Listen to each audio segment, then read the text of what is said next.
What is wrong with this floor? I can't spot a single thing. Well, I mean, you have to look closely at it. So that's what you wanted their video to document. You wanted them to go and right. If to they every really want, crevice of your place. if the intent of it was to document, sure, they would have done that. But normal people don't do that. Can you tell me what your point was in recording them when you came into the house? To document and prove. You don't think that you might have heightened the situation a little bit, made it worse? No, I do not, Your Honor, because when you get calls from your neighbors, I had to do something. Ma'am, I didn't see 25 to 30 people there. I also didn't see smoke.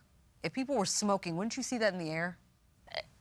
Maybe at that time, you know. You'd smell it and you'd remember and you'd tell me that today. Mm-hmm. Okay. How many people were there? I know there wasn't 30, but no, there was definitely a little bit more than 10. I want to say 10 to 12 max, but nothing more than that.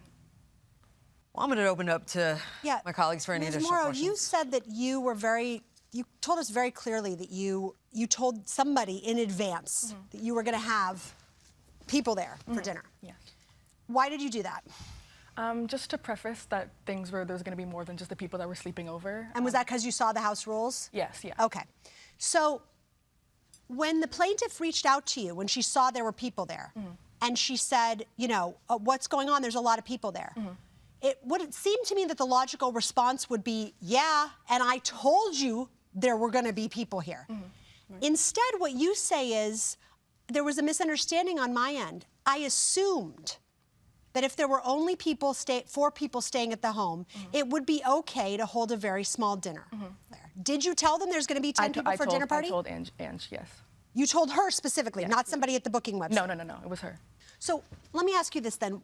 If she had these rules, which I would have, if I had seen them, I'm going to be honest, I would have been like, what? Like, nobody can even come over and pick something up? But I would have assumed this is someone that, for whatever reason, is choosing to be very strict about her house. And it's probably because, as we see, slippery slope means different people define things differently. Why did you assume that if this was someone who took the time to say, I don't want a single person setting foot in the house, that it would be okay to bring 10 extra people over? Absolutely. I didn't read the rules and regulations, and that's my mistake in its entirety via the email. When she had called me, I was only referring to what was present and physical in the house. So again, that's my mistake for not taking the parameters to read that in the beginning, but I didn't think it was going to be a big deal at all since we had those 4 people on the reservation. Okay, so I have one more question for you. One of the things you want, this is just an example, is you want to completely replace a credenza. I mean, for $2,000, because you have a nick there. How do you know this wasn't there before they came?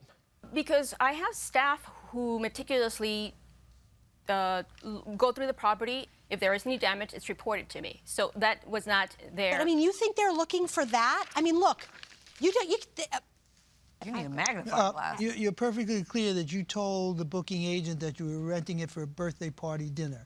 I thought I communicated that with Ange. No, she did not say that, Your Honor. Had she said that, I would have said, sorry, you look at the house rules that you received. Okay. What is this stolen 4K streamer? It's sort of like a fire stick, Your Honor, but it's, that's right. Like a cube. And you don't have any proof that they stole it? Aside from the picture, again, that was taken after they left. Did you take the streamer? No. See what I'm saying? Like, we have no proof. To be sincere, we didn't even turn on the TV. You didn't even know. We didn't even use the TV.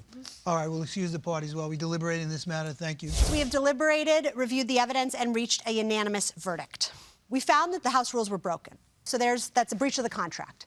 But then we get to damages, right? Because we don't penalize people. We don't make them pay money just because they broke a contract, except in circumstances which do not apply here. So what were the plaintiff's damages? Obviously, your money was refunded for the stay. We think you're entitled to that back. Beyond that, we thought you were really overreaching in terms of damages. But it wasn't only that we thought the amount was too much, we thought that the causal link wasn't even there. That you have absolutely no proof that this nick in the floor was caused by these people, as opposed to anybody that was there before them. And what we do know is that the property was rented afterwards, and they were able to stay in your property, and nobody said, you know, I can't stay in the property because the floor is trashed. So the verdict is in favor of the plaintiff in the amount of $884, which is the amount of the booking, and that's the verdict of the court.